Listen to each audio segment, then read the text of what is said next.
Welcome, everybody. You made it to Friday. Fabian, Neal, and I were just talking about how much we're looking forward to the weekend.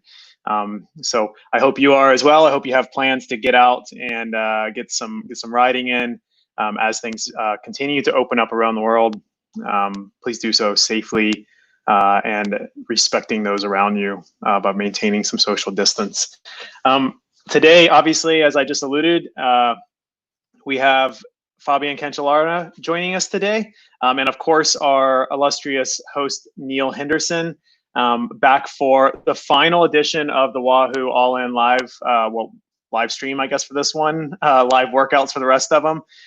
Thank you guys for joining, not only today, but for those of you that have joined over the last 2 months. It has definitely been a journey, I think, for all of us involved, not only with the pandemic and everything, but really enjoyed connecting with everybody through this platform and having the ability to kind of host, a weekly workout both Monday and Wednesday, and then have athletes join us on Fridays for Q&As. Thank you guys for joining. It really has been a pleasure. Do look forward to some more content like this in the future. We have some things in the works. Can't quite get to them yet, but we have some fun projects in the works, and we'll be talking about those in the coming months. But definitely stay tuned for some more content. I won't take up too much more of your time other than to say that Fabian Cancellara has joined us today. I don't need to go through all of his wins or his accomplishments. I think if you are joining this live stream, you know who Fabian is, and you probably have questions queued up and would like for me to just go ahead and get off screen and get right to it. So with that being said, let's go ahead and bring Coach Neal in, and then we'll get Fabian to join us. Neal, welcome. Hello, Matt. Good to see you. Happy Friday to everyone. Last show. How do you feel about that? It's been something that's been a constant now for a couple months.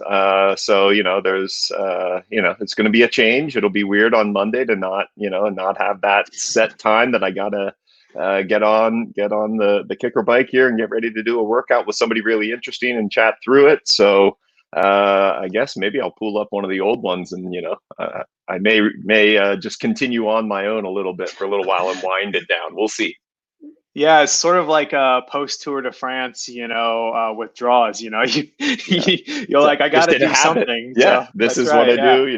Every Monday and every Friday I've done this. So I'll probably have to start up like a Zoom chat group with some friends or something like that. Then on Fridays, and kind of transition then into the next wave. Don't tease people too much. There's going to be requests coming across for access to that Zoom chat. Okay, so. Yeah. So, I mean, that's a great thing. I mean, we've continued, I think, the all-in plans, through the summer. So all that information is down in the description below. If you're not currently a subscriber, definitely check that out. The code is there for a trial period. Yeah. And all the plans are on there, as well as half Monty and full frontal testing protocols and all that good stuff. And then we've also got all the backlog of all of our previous workout streams over the last 2 months. In the playlist link down below as well. So no excuse to not continue to stay fit right now, for sure. Absolutely. And we just released a few new plans this week. And so there's some other options in there, and we're working on more and new content. So in the coming months, you'll see more stuff coming in. So check it out. Yeah, we can't tease it out. We can't tease it out at all right now, but so much good stuff coming over the next couple of months. I really encourage you guys to stay tuned, because there's some fun stuff coming. Definitely. So, all right, well, let's go ahead and bring Fabian in. He's over in Switzerland. Fabian, welcome back. Hello, everyone. How are you? Good, better. No, good. It's Friday. We have a long weekend on, and so it's nice. Yeah, I know. For those that tuned in on Monday, you were not feeling that well on Monday, and you toughed it out and did the workout. I hope you're feeling better today. Yeah, no, I feel definitely better. I think this is what also we have talked a bit. Sometimes it's good you can do a workout, or you can combine it, but it's not like you have to go like for 100%. And I think for me it was also good to get back a bit the body and to have the metabolism working back again. And now it's definitely much better, and looking forward the weekend to have some rides, and yeah, going out to, if things will be good, even meet some friends on the road. Nice. and doing good rides. Well, right on. Well, I will let you guys jump right into it. I've already, we were talking before we went live today about some memories and stuff. So I know they have some fun stuff to discuss today around not only just training, but some old memories that Neal has of Fabian and Fabian has of his career. And so I'm really interested, and I'm already teased from some of those initial discussions. And so I'm sure the viewers will be entertained. But go ahead and send over your comments if you're viewing now. We'll go ahead and get those popped up for Neal and Fabian to answer as the discussion goes on. And thanks for joining. I'll catch up with you guys in a little while. Thanks, Matt. Thanks, Matt. All right. Well, Fabian, really appreciate you again taking the time to spend with us here and have a little bit of a chat. So your accomplishments on the bike are absolutely amazing. In addition to that, you know, you've had some other pretty big honors. Do you want to tell people about maybe the Laureus honor that yeah, you had? That's something, you know, not on the bike, but you know. Yeah, no, it's actually pretty impressive. Yeah, it's not on the bike. It's I mean, I'm since many years. I'm a Swiss Laureus Swiss Laureus ambassador. That's a foundation. What through sport we want to make kids' life better. And then after my career, I got nominated, or I got become an academy member. And in the academy, there are over 60 athletes on. I mean, yeah, there's highest athletes on so many different variations of sports, and to become one of those members was a big honor for me. And still, I mean, yeah, I'm pushing and helping, supporting Laureus, bringing people to the sport, and especially with the kids. And I think sport has given me so much, and that's why also I want to give back something related in the sport world, and that's why this foundation that was founded.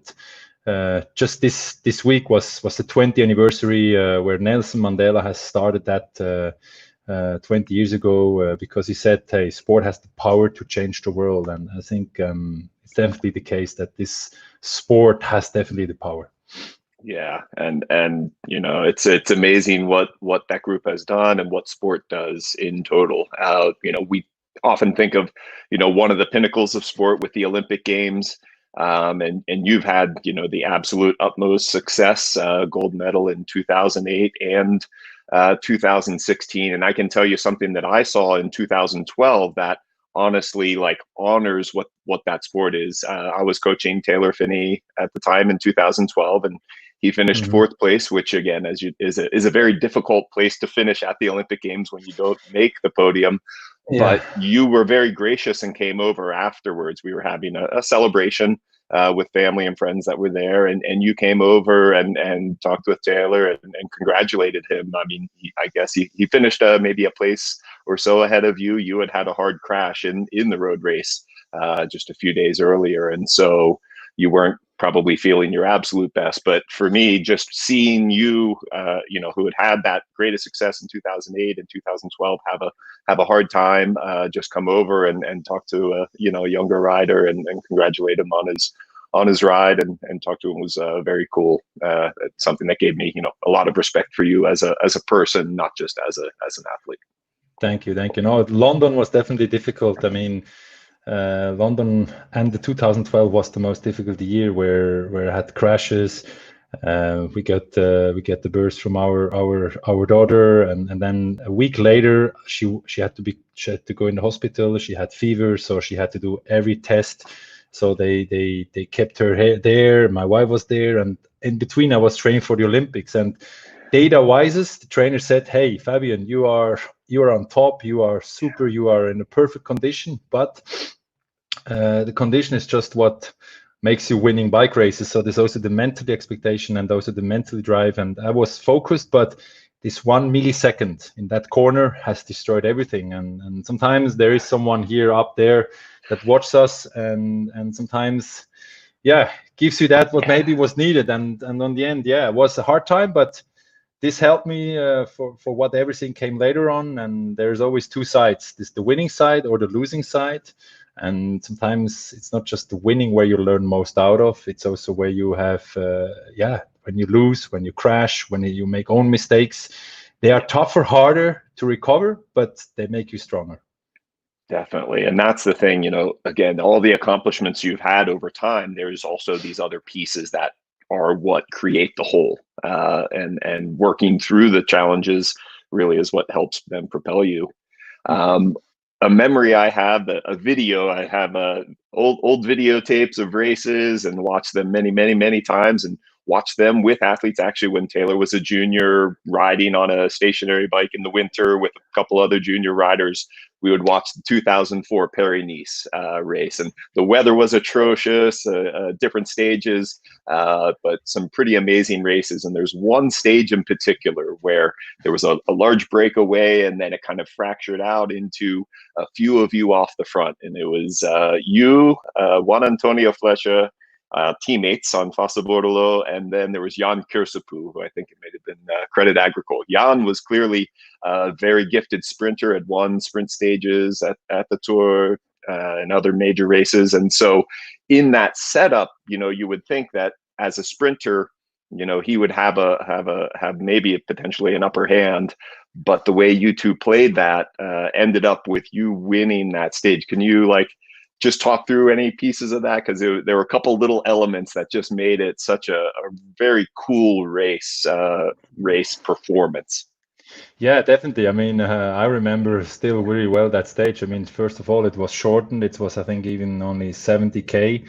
Was a lot of wind. Was in the region of Valence, where there's between, I think, near Gap. Maybe people that listen maybe remembers in the Tour de France. There've been many stages on, and I think at that time it was Team CSC being on the leader jersey with Jörg Jaksche, and small downhill, a bit wind from the side, and then just things explode because we pulled in the front, me and Juan Antonio, and then we just went, and we had a small gap, and we've been. I don't remember well if we have talked or not, but things came just like we've been pulling, and we knew it about him. He was fast, and then one attack here, one attack there, and Sunday it came to the sprint, and honestly, he should. I mean, he's faster than me and Juan for sure. So we had to play this ping pong to one attack. Then, of course, he had to follow because I could stay on the wheel, and so we played a bit that. And then it came the sprint, and the sprint. Still remember, it wasn't a sprint; it was like an acceleration sitting sprint.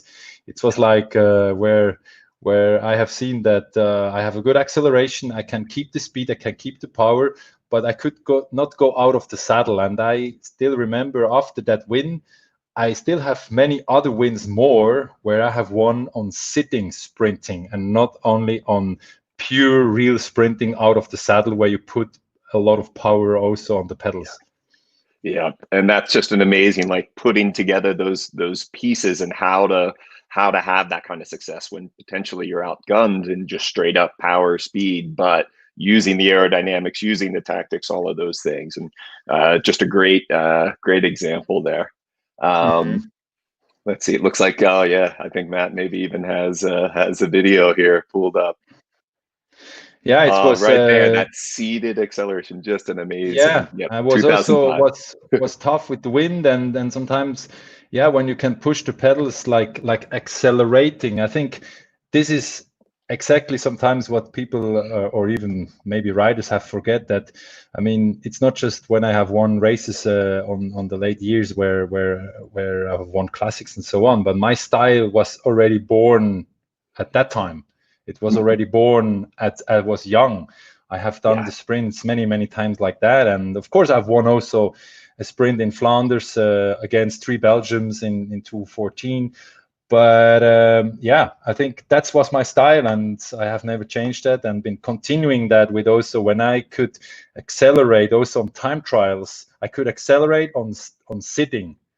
And I think this is also where if I have to become the last kilometer or even the last meters to go really, really intense, I didn't have to stand up because you said it's aerodynamic, it's power, it's so much things that comes up. And that's why I think, like everyone has his own style. Yeah. Find what works. We have a question from Marcos here, and he asks, like, what performance would you say was like your best? That the way you rate it. Obviously, you have an amazing array of victories and performances, but what do you think was one day where you had absolutely the legs and you just knew you were unbeatable on the day? I think in Flanders 13, I was like feeling definitely super strong, and I feel like today I'm gonna destroy it. I'm gonna do it. But that was also the mentally strength, and then if I look also the Olympic Games in Rio, it might be on the start. It wasn't that I felt I'm the strongest, but I felt I have done everything 100% to that time, to that moment when I was on the start line. But if we look at data, Flanders, Roubaix, or whatever which race, maybe this been never the craziest performances I have ever reached, because sometimes in a one-day race, it's different if you race a time trial. So what I definitely can say, I reached 104% at the Olympic Games. I reached 4% more out than whatever I have reached in all my data I have, and I think. It's mental strength, is physical. It's so many stuff that comes together where a performance can stand out. And even if it's 207, the prologue in London where I have won. I mean, the thing is just I have many great days of just where I felt no pain, because sometimes you say pain is temporary, memories last forever. Absolutely. Do you find yourself like when you got to that place in a time trial or other race that you, instead of backing away from it, like you go towards that, like the sensations of what that discomfort is in some way, like pushing that hard in a race? Is that something that you like embraced, or it just would go away? It's when you're on the start ramp and you go and yeah, it's like, okay, pain, everyone will have pain. So, and I love to go fast. I love to have a certain speed, and I didn't like 49.5 kilometers per hour. I liked 50.5. So I wanted to go always half a kilometer faster, and that's why it's a mental strength. I mean, you have to push, but now, of course, if you push too hard, you're creating acid, lactic in the legs. And so if you create too much, Neal, what's happened? It doesn't last for long. So it's also what I learned a lot is about my body sensation. And a short time trial, I mean, just a small story. If there was the Welta prologue in Assen, and everyone was out there training like hell and warm-ups and so on. And honestly, I was there in the bus. Damn, that shit warm-up. Oh man, I don't want. I wasn't motivated, but it has done click. I have done 18 minutes warm-up. Of course, I've done 1 hour in the morning, just easy. Yeah. Then I went 18 minutes on the ruler, or not even. I've won by 9 seconds.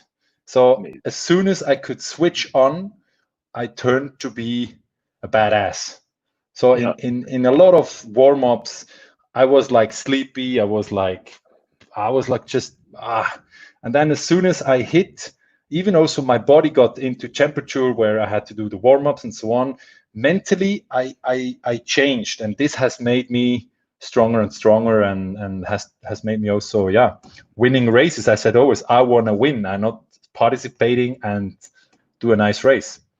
Yeah, and that's a part of it, and figuring out how to be able to get yourself to that point and find that switch. Not everyone, they don't practice enough to figure out how to just engage and go. So I said always, I want thoughts to cloud things. I want to be fresh on the start, but still I want it to be warmed up, like that I can go against the acid, like against the pain. Because if you have a 10K time trial and you have a small climb on the beginning, you need to be definitely good warmed up, because otherwise you can't recover a bit the first effort you're going to do. And that's why even on time trials, on team time trials related stuff, honestly, I did a lot of times less than the others, because I could recover behind the riders when I wasn't pulling. So my body was recovering, and the others when they've been turning around, they could not recover because for them was too hard. So that's why I had always more power on the end also when it comes to team time trials. Yeah, definitely. Being able to save it there and recover, which you can't do in an individual time trial very often.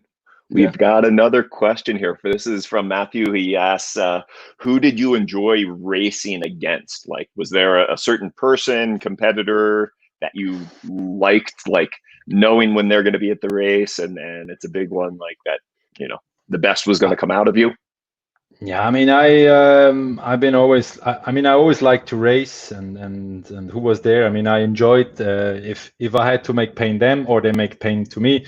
It's just that's just a sport event. But of course, the years with Tom, with Peter, with Greg, with Dumoulin, with Brad, I mean, there's heaps of riders I have loved to race. Even the riders in our own team. Was always enjoyable when we knew it about this race and these riders are here, and then also time passes easier. I mean, in a Grand Tour, or if you have a really good group together, riding bicycles sometimes is definitely easier, really. Yeah, definitely. And that's a big part of it. Even in a race, there is, you know, everyone's a human out there, right? And having some interconnection throughout that. In the bus or in the evening on the table or when you eat, I think before the start, during the race, I mean, to motivate each other and to support each other. I mean, it's a team sport. Cycling, it's a team sport. Even on a time trial, you're not alone. You have people around you where they support you. That's why sometimes I don't think that there's just individually sport existing, because you need someone to support you, if it's just a bottle or supporting you on the bike or whatever, which support you need. Exactly. Even like being able to ride in a car, follow car of an earlier rider, and be able to see what they've done and how they're doing it. There's so much that people don't always see, you know, that there may be a rider in a follow car and an early rider on a team to get the idea of what this looks like at speed and corners and whatnot. We have a question from Brittany, and she asks, what is your favorite course of all time? Like, is there a certain race, like just one or place, even in training? Maybe I'd say racing first, but is there a place that you like? Yeah, I think it's definitely what my favorite course is definitely Flanders. I mean, I loved not just the start. I love definitely when you on that small square kilometer of climbs and place and left, right, up, down, and cobbles, non-cobbles, small road, bigger road, passing over other roads, and then you ride kind of some kind of circle, and you are everywhere fast. No, it's just, I mean, Flanders definitely stands really, really out. And of course, I have seen, or I have done many other nice stages where you passed on nice sceneries. But of course, on the end, Flanders stands out. Yeah, I mean, it's just special. Absolutely an amazing place too. Have you visited like Bruges away from the race at times, where you just get to take in the ambiance, like what that start town, what it is like away from the race when it's just a quiet? Oh, when you're in Belgium and or in the Flanders region, of course, if you go to certain cities where you passed with full of people and then it's just empty, it's just different. I mean, it's not the same because it's not crowded. But on the other hand, I mean, I know Belgium and now other places. I've been in cities where bike races been, or even in Bruges, where on this big square in the center, where a lot of people are, and I have seen the square without people, or just tourists, or just regular normal people walking around, and so I mean, it's definitely a different arena, different feeling if you're standing there in a race or if you just walk through there.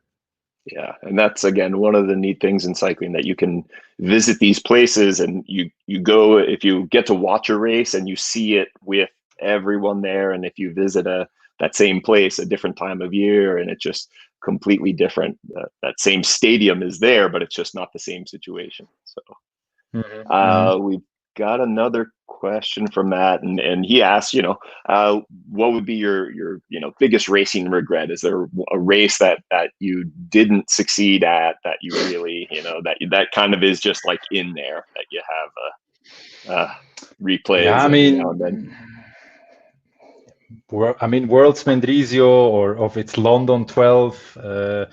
I mean, but it's not, these are regrets. I mean, I think I close my chapter, I close cycling, I close on highest. I'm a happy person. I mean, I don't, I don't turn the clock back and say, oh, I could, or I should, or, I mean, I have never won the worlds on the road. I haven't done ever tried to hour record. I could say, I miss a fourth Flanders, I miss a fourth Roubaix. I could do this, I could do that better. No, I think I think I'm happy. I'm definitely okay with it. I don't cry anything. There's nothing to cry behind it or to look at back, but definitely, like I said, there are some where I had this up and downs on like missing a world title, or would you change a world's title towards Flanders or a cobble from Roubaix? I said, no, I have what I have. That's me, that's myself, that's what no one can take away. And I might have lost other races, but those races that I have lost has given me experiences that I could win other races. Absolutely. And that's, you take away, you've earned what you've had. And in some cases, you don't always get what you feel like you deserve at the start. You go to a race and you feel like, okay, I've done all the preparation, but just the situation, it doesn't come together like that. Yeah, definitely. We have a question from Conrad. Let's see. What is your favorite bike that you've raced? Is there, any ones that are particular, or I mean, it's not to make commercial or to present like now my current bike supplier BMC, but BMC is the only brand right now I haven't rode in races. But if I turn back from Colnago, from Pinarello, Cervelo, Specialized, and Trek, I mean, the thing is, on every decade I have raced those bikes. I think they've been the best ones on that period, and I can compare a current bike right now towards what was in 2000, 2001 in Mapai. And so I think I have reached on every bike amazing wins and amazing different technologies that has to come in. I mean, if we talk about Sanremo, Cervelo soloist win, I mean, it was a super aero bike at that time, and this had might open the bridge towards aerodynamics. But before, there wasn't an aero bike existing. And so that's why I was in teams that has, at that time, the best equipment.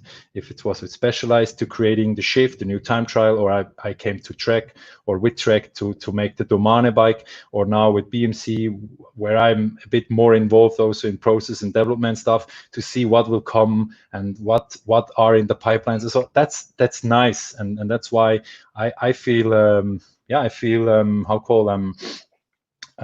privileged to had or to still have these opportunities to be in riding on highest level with the equipment on the equipment side. Yeah. So speaking of like currently, what are the projects that you are working on? So I know you do some work with BMC, and you also have the Chasing Cancellara series, correct? Yeah. No, I have I mean, I'm still in the two-wheel world involved, not in the professional world. It's everything underneath, and it's everything related to motivate people or to bring people to the two-wheel world in and to show them what this world is about. And these are companies. These are just people on the road what gonna start riding the bike, or if it's a young kid, an older one, whatever, e-bike, regular bike, road bike, I don't care, just bicycle. And that's my first motivation I have. And that's why it has to become with Chasing Cancellara is my racing series. What we had a few days ago, we got the green light to finally to have the 2 events in Switzerland. We had to wait a bit because of the Corona COVID situation about the events. Now we can do it. Beginning of July, there will be the first one from Bern to Andermatt, and that's a challenge. That's 200 kilometers over 5,000 meters. You can ride alone, or you ride with your friends or a colleague or your partner or whatever. And that's why it's not just Chasing Cancellara. It's not just it's a race. It's a boutique race where from A to Z, I'm always there. I'm involved.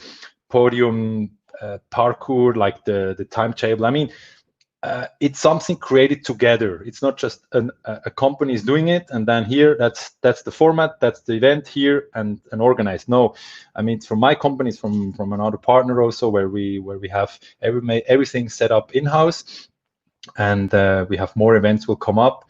And yeah, best is just go on jasoncancellara.com and you see all the details. And for me, it's always an experience, but always it's also a challenge for myself, and that's why cycling, riding up a climb, riding long distances, or even if it's a short time trial, what we have also implemented, it's our nice experiences, and this is what I want to give. I want to have fun with the people, and a small battle, a small challenge doesn't change my life, and actually it makes me happy and it feels good, and to interact with people that before I never had. Because the problem was, if I was as a rider, you had to be focused on what you want to achieve. You've been working hard for it. You're sacrificing a lot. Now I have more time, so I want to give that time also to people when they come to the events, and that's definitely what it is. I have partners. I'm a Gore ambassador like BMC, DT Swiss, Sublest, what we just also has published a limited edition on a road shoe and a cycling shoe. And just to tell you that Sublest is a Swiss, is a burn. That's just in my city. These two guys, one guy of them, one of the two founders, I have raced with him, and so going back, supporting Swiss economy, supporting startups, also on cycling industry, I think it's also nice. And I'm still a huge supporter, a huge fan. I still have the passion to ride, and I have still a good feeling how a bike feels, or tires or wheels or a saddle or even helmets from Abos. I think I'm grateful, and it's not just, oh, I ride, everything is put it on a lot of sponsors. No, there is a collaboration. It's a give and take, and it's something what on two levels. I mean, also the same is with Wahoo. It's not just, oh, now he rides a Wahoo for what? There is a story behind why. I mean, and that's why it's not just add this, that. No, it's more. And I think this is me, and this is how I am, and this is I want to continue. And maybe this is also a new way of having still a bit success on that side. I don't know. Definitely. So speaking of the Jason Cancellara, so it's Bern to Andermatt, so 5,000 meters, you said, 200 kilometers. How are you preparing? You've got what, a month now? Yeah, I have to do some more kilometers. I have to do a bit more basic stuff, a bit more longer distance rides. I have to climb. I have to do some more climbs, because we do 3 really high climbs. And I think it's not about I go now into and I put a training schedule in, but definitely I'm gonna put the workload. Yeah. That's why also with the Wahoo and with all the digital now, I can have a bit. I can see after the ride how much I have pushed, or how long was the ride, how much I have burned. I want to keep up a bit the cadence. Of course, if you're not fit, I see straight away after 3 hours that your heart rate is really high, because you're not fit yet. So I mean, I know what to do, and I think I have good habits and good experiences on my past, and that's why I think I know that. But for people that has no idea how to train or how to become better, that's why I think the digital, if it comes to, I mean, I have it still here on my desk, the ball, and if it's the element, I think it gives me small signs that I'm doing the right rights, that I'm keeping up my power. Of course, I don't gonna after training like I need to see all my data and so on. I mean, I'm heavier. I'm 93 kilos, so I know if it goes uphill, I suffer a bit more. If it's flat, I have a bit more power. But on the end, Neal, we know that it's watts per kilo, so I can push 500 watts on the climb, and it looks nice, but it's so hard, and I couldn't keep that for long, because my condition is not anymore as a pro rider. So I have blinded that out, the pro expectation. I just turn on. It's just changed, and that's normal, and I have accepted. I'm fine with that. Friends are laughing around me because now they are faster than me. But I said I need to only continue my rides, and this is for sure what we have to give to the people to say it's not about 2 hours, 5 hours, 1 hour, then 1 week, nothing. It's really continuation of riding. This helps definitely a lot. Yeah, consistency is probably the number one thing. If somebody asks, like, how do you get better? Well, consistently making a small bit of progress takes you much further than doing one really big and then dropping away. But honestly, I have done those mistakes too. So I also need to work on those on that. Yeah. We have one more question, but I want to ask you actually gearing, because Switzerland and the climbing like that. What are you going to be running for gearing, do you believe, when you ride the I mean, for that long day, I mean, I'm gonna ride. I mean, I'm gonna have 35, 33. That's probably my chain set I'm gonna have from SRAM. Yeah. And so almost a 1-to-1 ratio. Yeah, but I think it's also quite interesting with SRAM now, the different chains they have, and now because of being heavier, I need to go still on high cadence, because I was always a type of rider that needs to have his cadence, because if I drop down to 60, I feel pain in my knee, and I feel going more backwards than forward. So that's why if I can turn my legs, and now turning more means also, you use your body in somehow ways more, but it feels better. And that's why I think for those climbs, because the climbs are towards the end, you ride Grimsel Pass, you ride Nuvenen Pass, and then you ride the Tremola, the Gotthard Pass, where you ride on the cobbles. Maybe, that's amazing. Yeah, that's going to be a fantastic ride. Definitely excited to see how that goes.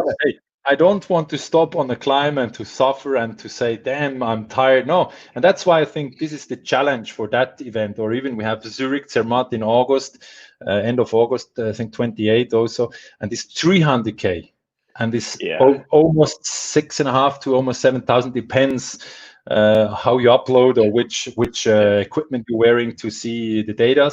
And also there, it's also a challenge. It's like you go kilometers by kilometers, but you go from one city to another, and you go through up and downs, and you have a whole day almost. And this is experience. These are challenges. What can be goals for the year. I had goals to win bike races, and now it's also, I love those challenges to once keeps me fit, but also for also the mentally side that, hey, I mean, everyone needs to have his own challenges to do something where he gets out something more. Definitely. And that's going to bring us to our last question here. We have a question. How would you get past a bad training day or like a race loss? Like, what do you do, like, mentally? Like, how do you manage, like, when things just don't go the way you wanted or expected or hoped? Yeah, I think in training it's quite special that sometimes I went out from training and then I had 5 hours on the paper, and then I went and legs are didn't turning good, and maybe you had a bad phone call before you left, or something you argued at home, things not went well, and then you have to train and to get acid. You have to threshold trainings or TT training, especially. Sometimes I tell you, after an hour, I said, damn, something doesn't go. And then I went to a coffee. I was there for 20 minutes, had my coffee, had even something small to eat, and then I said, damn, should I go home? Should I continue? I don't know. Other 10 minutes, and then suddenly I left. And then I said, let's see. Now I do a small climb. Let's see if maybe the legs open up a bit. Maybe the body gets back a bit. And tell you, when you passed those difficult moments and you reached where you felt like, it's actually good. You see heart rate starts to be good. The watts related to the heart rate, the speed, everything felt good. The body felt also a bit in your metabolism has somehow started a bit better. And soon that said, wow. And then instead of 5, it becomes 6 hours, and you came home like, wow, what a day. And I mean, to pass those moments, but also not just looking on watts and power, and you wake up in the morning and you're grumpy and then you go. I mean, it's definitely a lot about warm up, become the body on how call that, the metabolism starts, like the body starts to run, and that's why if you go out, you do 10 minutes, 20 minutes, and then you have to do a small effort. And it's always so hard. And to reach that bridge that after you feel better than before, that's those good feelings. And that's why trainings was for me always some really, really hard, tough moments, many times, where I remember well passing those bridges where you have seen afterwards how good it was. But also, honestly, I also, after a while, sometimes it happened also that after 1 hour I turned back and said, that's a bad day, that's not a day. And that's also can happen, but you have to do and to make the best out of a day. And the paper says what you should do, but the paper doesn't always see how you have or how you feel mentally.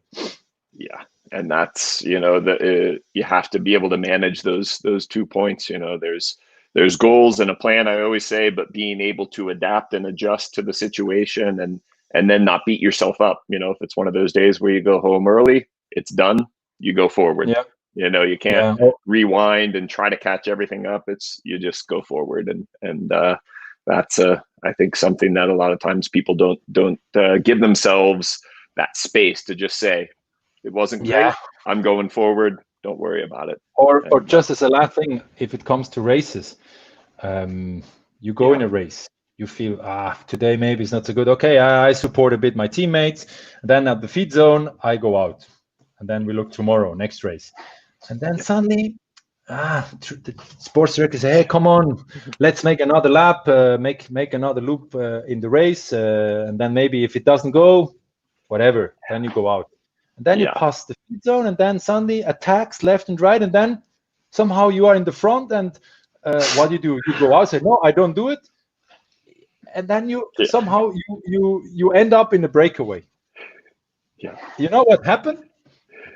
Your legs, and especially this, makes click, and then you are better because you are not on. You're being off the whole time, and then you come in a breakaway, and you're gonna say to your teammates, "Hey guys, I'm there, but I'm gonna drop off soon." No, you give everything for that situation, and then suddenly you can even win a bike race. But 1-2 hours before, you wanted to stop the race. You see, this is why. Yes, kilometers by kilometers. Yep, one at a time. I think this is in life the same. I mean, to give up.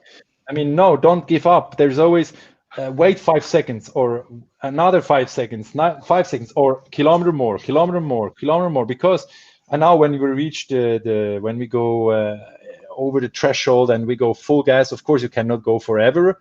But if you're on the knees and you balance that limits and that level, you can go for a really, really long time. Yeah, absolutely. Man. Wow, that's a perfect way to end for sure. Wise I'm words. going to use that tomorrow. I'm actually riding 100 miles or 160 kilometers on mountain bike with a couple friends. And so there's definitely going to be taking a few bits kilometer by kilometer or literally minute by minute here and there, I bet. And when it goes up, it's just this moment. Goes down. Yes, definitely. Fabian, thanks for joining today. Yeah, no worry. We had some really interesting comments that we didn't get to, and I just want to rattle off a few because I thought they were pretty good. One was from Marcos, who said, "Cancellara suffering? ? Not possible," which we all know is possible. One said, "I'm definitely buying a BMC bike now." Thanks for that. No problem. And I think one of my favorites here was they wanted to see a tour of your sauna with Roubaix cobblestones. Is that a real thing? Yeah, it's a real thing. That's fantastic. I never heard that through rumors. I didn't know that was actually real. Because I have won the 3 stones, and then they said where we put them on, and then my wife said, hey, why not we make we not use the stones to make it the sauna warm. It's just we put them in in a vitrine, like in like you see 3 windows, and in these windows are those 3 stones. That's cool. Yeah. Well, I'll have to look that up for sure. But my favorite one so far, my favorite comment was from Richard.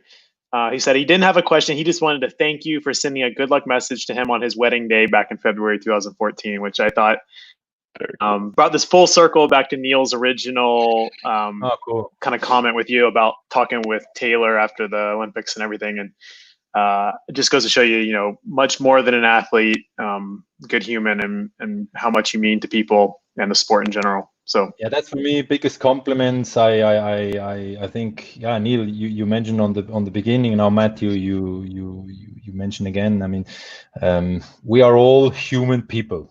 We are all the same. So I was in my world, I was the best, but there is so many other people. They are in their worlds also the best, and that's why it's cycling was my profession, and to be the best cycling ever, but to be a bad person. I mean, the person stands first, and that's why it's biggest compliments you can get towards a person, to make a person's to a person a compliment. Like, you are a great, you are a super rider, but you are even a better person. I mean, these are words that has also John Burke, from the owner of Trek, has said that to me once also, and I said, wow, thank you very much for those nice words towards a person and not only the athlete. Yeah. And that's so it goes important. a long ways for sure. Well, thank you for joining. I'll go ahead and give a little call out here and just say, like, if you're interested in chasing Cancellara, definitely check out the website. I've checked it out recently, and it is up to date. It does look like everything is moving forward, like you said. So if you're in the area, you're able to travel, you're able to do this, what a cool event. And what a great challenge. I think a lot of us right now need challenges to take on. So yeah, I mean, people been indoor riding. I mean, we said you can make you fit with Sufferfest, with the support of Wahoo. I mean, you can create on a 1 hour indoor training, you can make you fit for 3-4 hour rides. That's not a problem. I mean, if you train indoor like hell, you can do easy rides outside for a long time. And that's why I think it's a super combination. And now people want to put a pin back on they want to put a number on the back and to do races or to go to cycling events, to have this adventures and or challenges or whatever. I think that's super great. I mean, I hope in the States or wherever you are in the world, in Europe or in Switzerland or whatever, I mean, I hope that with this Corona COVID, that things are slowing down, like that reopen it a bit. And that's why also since this week, we could say, 300 people are allowed to come to chasing Cancellara Bern Andermatt. Maybe in Zurich Zermatt in August, that is a other challenge. It's a longer challenge, but maybe there are 500 allowed, because rules are changing every 2 weeks a bit, depends a bit how the pandemic is going. But so far, I'm wishing everyone that to stay healthy, to take care on the health, because that's priority number one thing in life.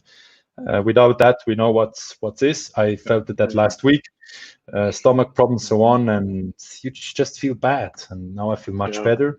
And after that nice talk with you, Neal, and also with you, Matt, and with all the people that have been joining and to hear what we have talked, I think to give people something to make them life better. I mean, hey, that's always nice. Yeah, absolutely. Well, couldn't say it better ourselves, and I think that's definitely been our goal for these training sessions and for these weekly, conversations with athletes over the last 2 months as well. So I appreciate you closing us out for our final live stream. Thank you, and have a great weekend, a great holiday weekend, and we'll catch up with you real soon. Okay, of course. Thank you also, and all the best, and ride your bike. Of course. See you, Fabian. Thanks. Bye-bye. Thank you. Thank you. All right, Neal. That's it. Absolute legend there. And I couldn't think of a better way of closing this out. Yeah, absolutely. Great athlete, but great person. And as he said, health first, fitness second.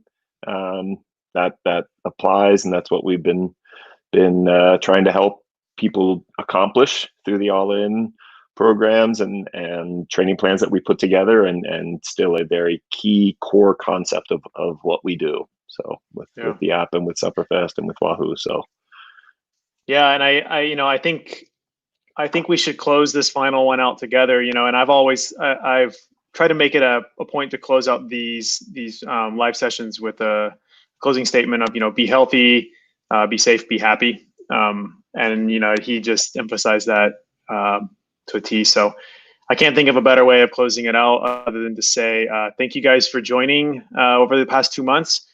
Keep plugged into the Wahoo channels as well as the Sufferfest channels. We have a lot more fun stuff coming. You'll be seeing a lot more of Neal in the future as well. Neal, do you know about that? And then maybe.